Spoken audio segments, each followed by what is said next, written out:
여러분, 복 있는 사람이 되길 원하시죠? 그런데 우리가 복을 얘기하면 우리들은 별로 낯설지 않지만 교회를 다니지 않는 사람들, 또 모르겠어요, 우리 젊은 20대, 10대, 30대도 그럴 수 있을까? 교회에서 자꾸 복 얘기를 하면 뭔가 교회 수준이 떨어지는 것 같고 기독교의 진리가 뭔가 저급한 것처럼 여겨질 수 있는 그런 어떤 부담이 교회가 가지고 있어요. 그러니까 교회에서 복을 얘기하면 아유, 저 기복적인 신앙, 사람들이 그렇게 좀 생각할 수 있지 않습니까? 근데 그 문화가 그렇게 됐다 하더라도 우리의 신앙의 기준은 언제나 어떤 그 시대의 어떤 흐름에 있는 것이 아니고 시대의 가치관에 있는 것이 아니라 성경의 기준이죠. 우리는 성경이 하나님의 진리임을 믿지 않습니까? 그러면 교회에서 또 우리가 이 설교에서 복을 이야기하는 것이 이것이 타당하냐, 타당하지 않느냐를 기준은 그 기준이 문화의 기준이 아니라 내 개인적인 성향의 기준이 아니라 성경의 기준이 되어야 되죠. 근데 성경에는 여러분이 첫 장부터 읽기 시작하면 복이 나옵니다. 그러니까 성경을 읽다 보면 복이란 단어가 매우 많이 나와요. 그래서 창세기 1장에도 하나님이 세상을 창조하시고 난 이후에 마지막에 사람을 창조하시고 난 이후에 하시는 말씀이 뭐예요? 네, 복을 주셨어요. 생육하고 번성하여 땅에 충만하라고 복을 주셨습니다. 그러니까 사람이 창조된다라는 것 자체, 그 이제 사람이 살아가야 된다라는 건데, 살아갈 수 있도록 하나님 뭘 주셨다고요? 복을 주신 거죠. 그러니까 이 복이라는 것은 성경에서 계속 우리가 처음부터 끝까지 일관되게 나오는 하나님이 창조하신 사람에게, 창조하신 사람이 하나님의 형상대로 살아갈 수 있도록 하는 것이 복이에요. 그래서 복을 이야기하는 것은 사실은 성경의 진리를 이야기하는 것입니다. 문제는 이거죠. 성경이 말하는 복하고 우리 세상이 말하는 복, 내가 가지고 있는 이 복에 대한 생각하고 이것이 좀 차이가 있다라는 것이 문제이지, 복 그 자체를 성경에서 말하고 성경을 통해서 계속 복을 이야기하는 것, 복을 가르치는 것은 매우 성경적입니다. 시편 1편도 무엇으로부터 시작해요? 근데 복 있는 사람 하면서 복부터 시작합니다. 그러니까 이 복을 이야기하는 것은 우리가 이렇게 되는 거죠. 복을 이야기하는 것은 사실은 사람을 얘기하는 거고 삶을 얘기하는 거고 하나님을 얘기하는 겁니다. 왜냐, 복을 누가 주셨어요? 하나님이 주셨어요. 복을 누구에게 주셨어요? 사람에게 주셨어요. 그러니까 복을 얘기하는 것은 하나님을 얘기하고 사람을 얘기하는 겁니다. 근데 하나님 왜 복을 주셨어요? 하나님의 형상대로 살아가라고 복을 주신 거예요. 그러니까 삶을 이야기하는 거죠. 그러니까 하나님을 이야기하고 사람을 이야기하고 삶을 이야기하는데 복을 빼고 이야기하는 것은, 그것은 사실은 어떻게 해요? 그것은 환상인 거죠. 복을 이야기한다는 것은 하나님을 이야기하고 사람을 이야기하고 삶을 이야기하는 겁니다. 그만큼 복은 중요한 겁니다. 그렇다고 한다면 신앙을 이야기하는 것은 복을 이야기하는 것 같은 내용이 되겠죠. 같은 내용이 되겠죠. 그럼 이렇게 한번 생각해 봅시다. 여러분, 복 있는 사람이 되길 원하시죠? 그죠? 복으로 살아가기를 원하시죠? 그럼 이 복은 동일하게 하나님을 이야기하는 게 복을 이야기하고 사람을 이야기하는 게 복을 이야기하고 삶을 이야기하는 복을 이야기하듯이 복을 이야기한다라는 것은 하나님을 이야기하는 것과 같아요. 그러니까 이렇게 되는 거죠. 하나님을 바르게 아는 사람은 복이 무엇인지를 아는 거죠. 그럼 하나님을 안다는 게 도대체 뭘까? 오늘 이 다윗의 이야기를 통해서 여러분하고 함께 나누고 싶어요. 성경을 보면 많은 인물들이 나오는데 그 인물들 중에 이야기가 비교적 긴 인물들이 있습니다. 예를 들어 모세도요 아주 긴 이야기를 가지고 있고 다윗도 아주 긴 이야기를 가지고 있죠. 신약으로 오면 베드로도 아주 긴 이야기를 가지고 있습니다. 근데 그 긴 이야기를 가지고 있는 인물들이 우리에게 주는 아주 중요한 영적 성장의 어떤 메시지가 있어요. 모세는 우리를 너무너무 위로하게 만들죠. 싫어요, 싫어요, 싫어요, 싫어요를 굉장히 많이 했던 사람이 나중에 어떻게 합니까? 율법의 전수자가 되잖아요. 이 사람이 이렇게 되기까지 그런 영적 성장을 보여주는 인물이 이 모세인데요. 바울은 오늘 하는 다윗은요 우리에게 무엇을 가르쳐주는 인물이냐면 예배를 가르쳐주는 인물입니다.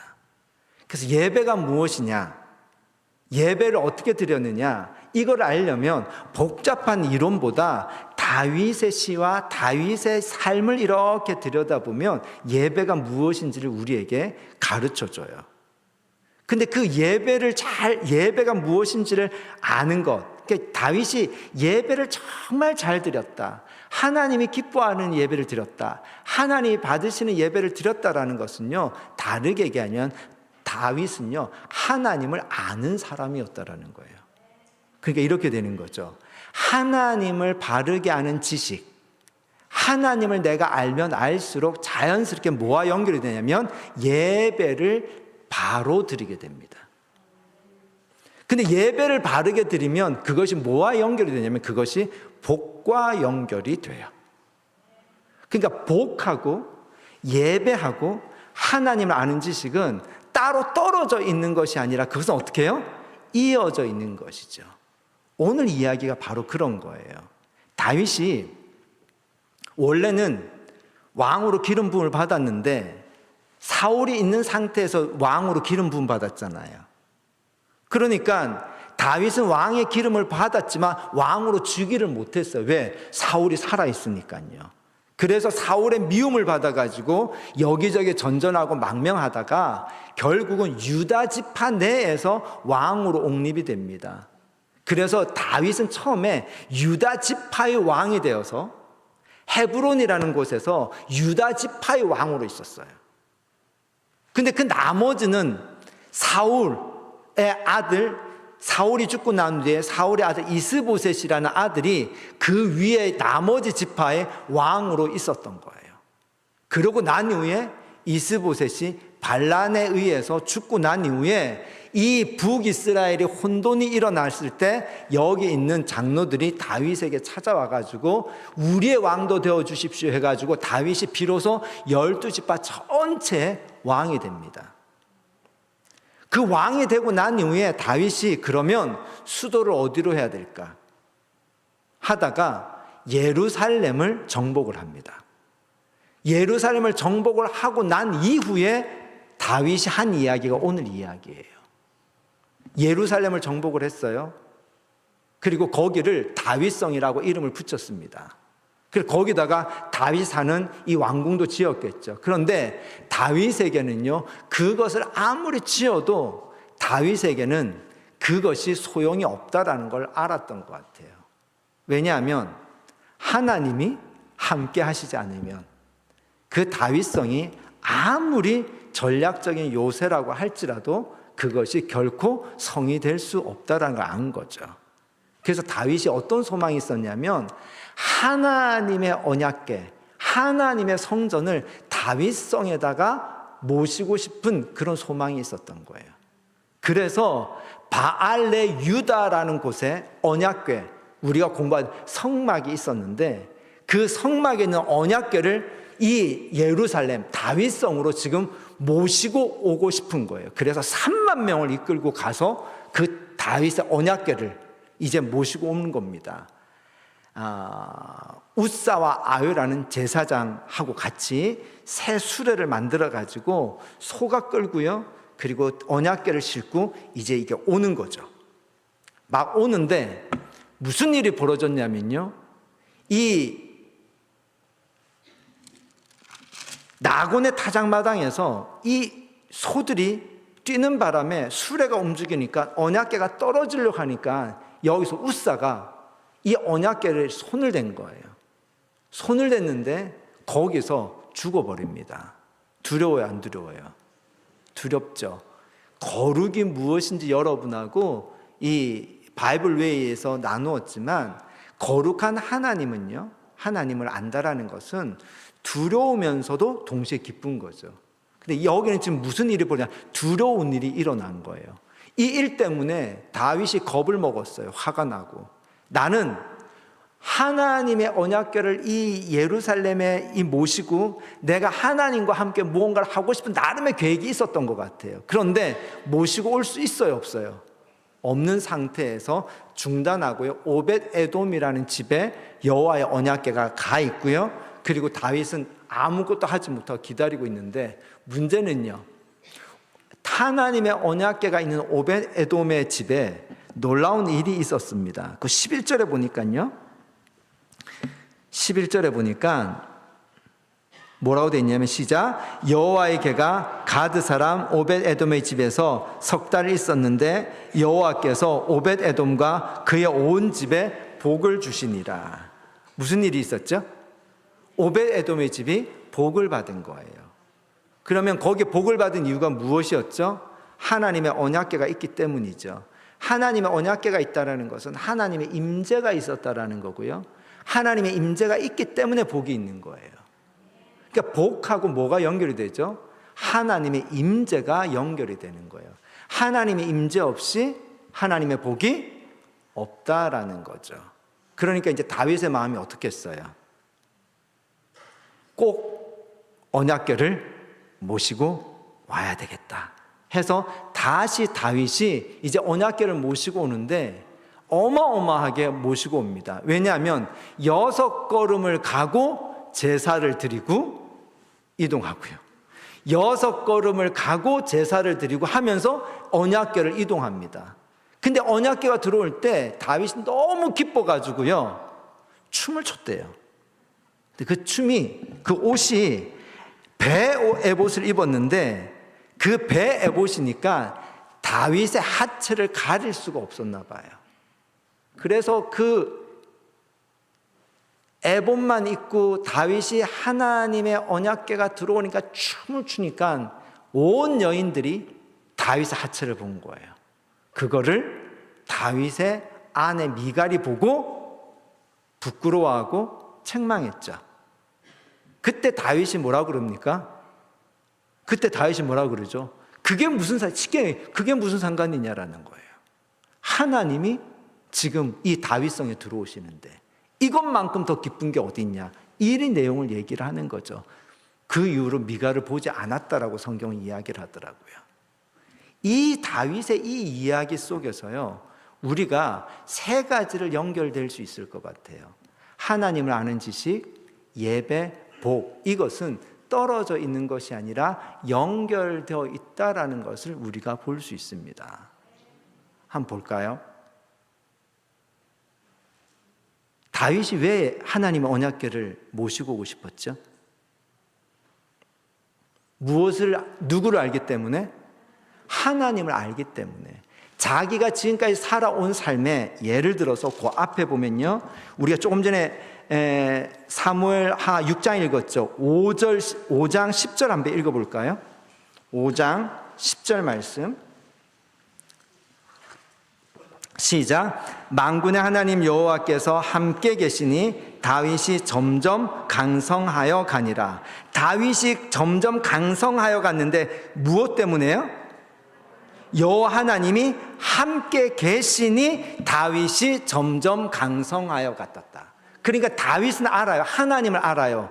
뭘 아냐면 하나님이 함께 하시는 삶하고 하나님이 함께 하지 않는 삶을 아는 거예요. 그러니까 하나님과 함께 하고 싶은 거죠.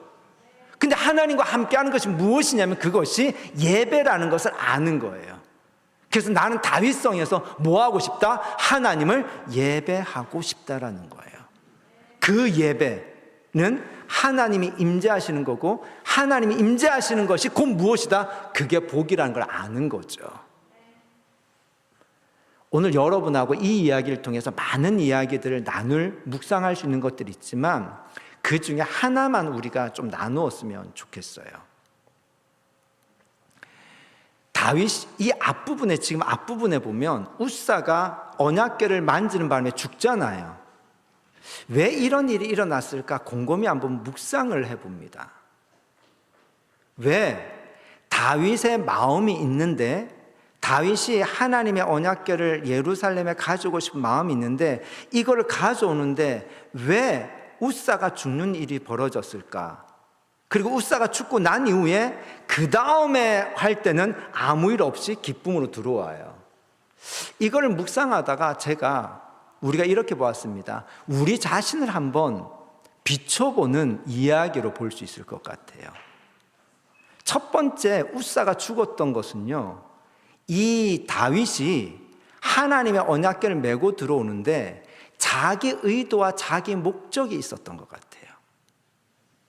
무엇냐면 이거죠. 굳이 구분을 하자면 하나님 그분을 기뻐해서 이거를 모셔오는 걸까? 아니면 복을 받기 위해서 그걸 가져왔을까? 여러분 어느 쪽인 것 같아요? 첫 번째, 그러니까 전반부 후반부로 나누는 거죠. 첫 번째 우사가 죽는 사건은요, 다윗의 내면을 반영해 주는데 우리도 늘 그런 유혹을 받고 있고 우리도 그런 모습이 있는 것처럼 우리가 하나님을 예배하는데 목적이 있어요. 복을 받기 위한 예배가 되는 거죠. 근데 이것을 하나님 뭐 하셨다? 멈추게 하셨다라는 거예요. 예배를 통해서 복이 일어나는 것은 진리입니다. 근데 목적은 복이 목적이 아니라 하나님이 목적이에요. 석 달 동안 다윗이 깨달은 것이 이 부분일 것 같아요. 왜 하나님의 언약궤가 나에게로 오지 못하지? 왜 하나님이 우사를 죽여버리셨지? 그래서 다윗의 집으로 와야 되는데, 다윗 성으로 와야 되는데 왜 오벳에돔의 집에서 머물고 더 이상 하나님의 언약궤는 가까이 오지 못할까? 즉 이거는 하나님과 지금 다윗이 동행하지 못하고 있다는 거잖아요. 그렇다라는 것은 다윗이 지금 하나님의 언약궤, 하나님 그분을 기뻐하는 것이 아니라 이것으로 말미암아 얻게 될 여러 가지 유익, 이것으로 말미암아 얻게 될 여러 가지 복을 먼저 생각한 건데 그것을 하나님 뭐 하셨다? 멈추게 하셨다라는 겁니다. 그 이후에 다윗이 달라지죠. 뭐합니까? 하나님 그분을 기뻐하며 춤추면서 하나님을 모시기 시작합니다. 이것이 예배입니다. 이것이 예배예요. 예배는요, 우리가 이렇게 예배를 드리지만 하나님이 오늘 지금 우리가 이 오후 2시에 드린 이 예배 가운데 하나님이 임재하실 수도 있고 임재하지 않을 수도 있습니다. 우리를 만나 주실 수도 있고 안 만나 주실 수도 있습니다. 우리의 기도를 들어주실 수도 있고 안 들어주실 수도 있습니다. 그건 누가 결정하는 거죠? 하나님이 결정하시는 겁니다. 그러니까 어떤 의미에서요?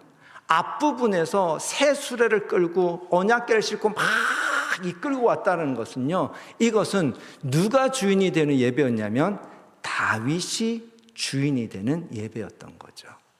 그때 하나님은 멈추셨다라는 겁니다.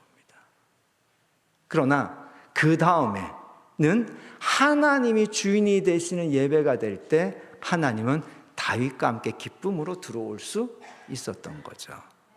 성경은 이 이야기를 계속합니다. 대표적으로 가인과 아벨이죠. 똑같이 예배를 드렸는데 가인의 예물은 받으셨어요. 안 받으셨어요? 아벨의 예물은 받으셨어요. 받고 안 받고는 누구의 일입니까? 하나님의 일입니다. 예배를 드릴 때마다 우리가 꼭 기억해야 되는 겁니다.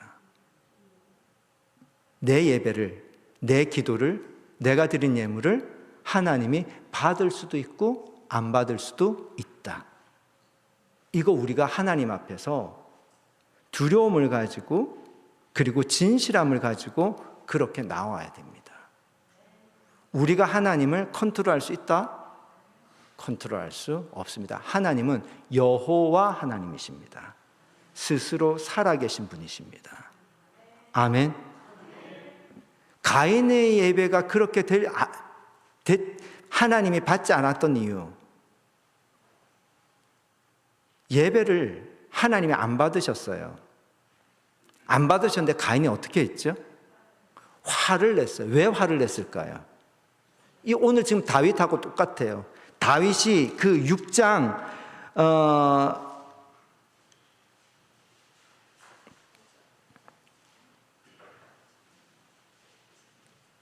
다윗이 6장 8절에 뭐라고 그랬죠? 여호와께서 웃사를 치심으로 다윗이 뭐 했다고요? 분했다고 그랬어요. 가인도 뭐 했어요? 분했죠. 왜요? 가인도 자기 예배를 하나님이 안 받으시니까 어떻게 해요? 분을 냈어요. 지금 다윗도 지금 어떤 상태예요? 내 뜻대로 안 되는 거죠. 하나님이 내 뜻대로 안 따라주시는 거죠. 그러니까 뭐 하는 거예요? 분을 내는 거예요. 어떤 의미에서 보면 지금 이 다윗의 이 앞부분의 예배는요, 가인의 상태와 똑같다라고 볼 수 있는 거죠. 누가 주인이 되는 예배다? 내가 기준이 되고 내가 주인이 되는 예배였다라는 겁니다. 가인과 아벨이, 가인이 한 축이 있고 아벨이 한 축이 있는 것처럼요, 성경에는 예배로 본다면요, 가인의 계열이 있고 아벨의 계열이 있어요. 그 흐름이 쭉 이어오는데 이 사무엘 상하로 가면 그 계열이, 가인의 계열은 누가 따르고 있냐면 사울이 따르고 있고요, 아벨의 계열을 누가 따르고 있냐면 다윗이 따르고 있습니다. 그러니까 사울도 결국은 왕으로 기름 부음을 받았는데 실패했던 이유는요, 무엇에 실패했냐면 바로 예배에 실패했던 거예요. 근데 다윗이 끝까지 하나님의 복을 받는, 복 있는 사람이 되었고 복 있는 삶을 살 수 있었던 것은, 다윗은 누구의 계열 속에 있었냐면 아벨의 계열 속에 있었던 거예요. 그러면 가인의 계열, 아벨의 계열의 차이점이 무엇이고 사울과 다윗의 차이점이 무엇일까? 늘 반대말을 보면 정말 선명하게 드러나죠. 그 앞에 우리 사무엘상 15장 한번 볼까요? 사무엘상 15장 30절에서 30절 보겠습니다.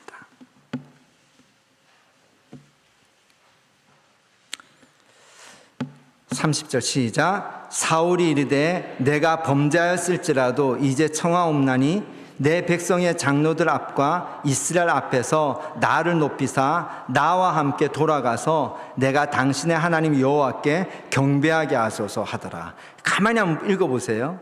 지금 이 장면이 어떤 장면이냐면, 사울이 아말렉과 전쟁을 했어요.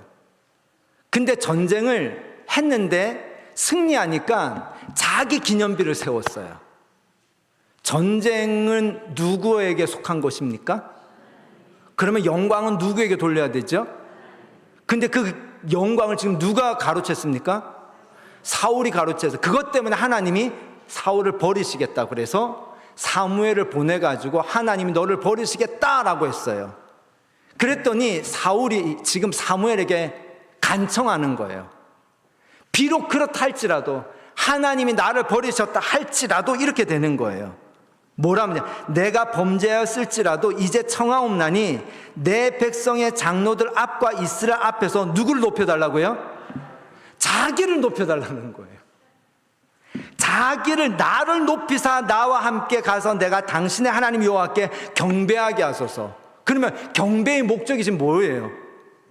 하나님께 영광을 돌리는 거, 자기가 높아지는 거예요. 자기가 높아진다라는 거예요. 이것이 가인의 계열입니다. 그러니까 예배를 드리는데 지금 사울은 누가 목적이 되었어요? 내가 장로들과 이스라엘 백성들 앞에서 높임받는 예배를 드릴 수 있게 해주소서라고 지금 사울이 사무엘에게 부탁을 하는 거예요. 여기서 사울이 실패한 겁니다. 근데 다윗은 지금 반대 모습이 나오죠. 사람들에게 수치를 당하더라도 지금 누구를 기뻐합니까? 하나님을 기뻐하는 거예요. 어떻게 기뻐합니까? 춤을 추면서 기뻐하는 거예요. 하나님을 기뻐하는 거죠. 이것이 다윗의 예배였습니다. 다윗이 왜 이런 예배를 드릴 수 있었을까요? 하나님이 어떤 분인지 아는 거예요. 하나님이 어떤 분인지 아니까 하나님을 아는 예배를 드리고요. 하나님을 아는 예배를 드리니까 하나님이 어떻게 해요? 예배 가운데 복이 있게 하시는 거예요. 복, 예배, 하나님을 아는 지식은 모두 다 하나입니다. 사울은 왜 예배에서 그럼 실패했을까요? 하나님을 모르는 거예요. 하나님이 어떤 분인지 모르니까 끝까지 이런 예배를 드리는 거예요. 나를 높이사.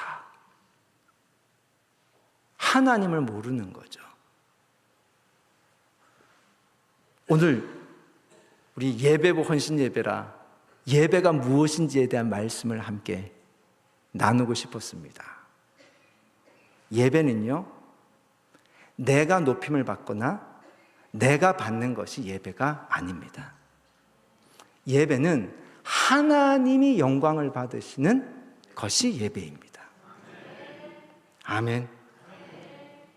그래서 우리가 예배를 순서를 이렇게 리모델링을 했잖아요.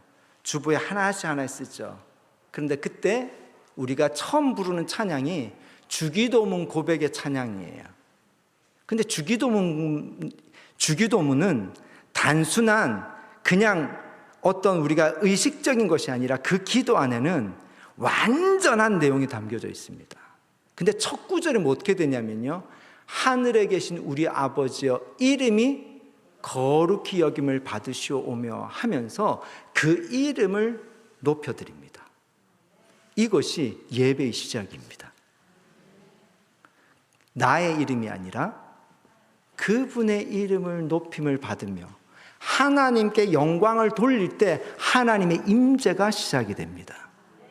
그래서 헌금을 들어올 때 드리는 거예요. 내 삶을 드립니다. 내 믿음을 드립니다. 나를 드립니다.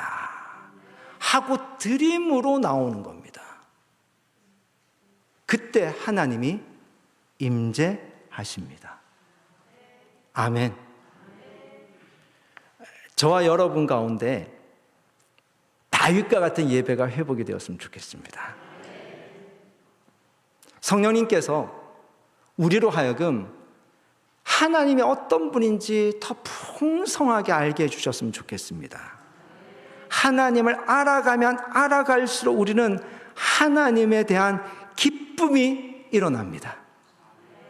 하나님에 대한 기쁨이 일어나는 예배자, 그 예배자는요, 복을 구하는 사람이 아니고요, 복이 있는 사람입니다. 예배가 있는 곳에 복이 있기 때문입니다.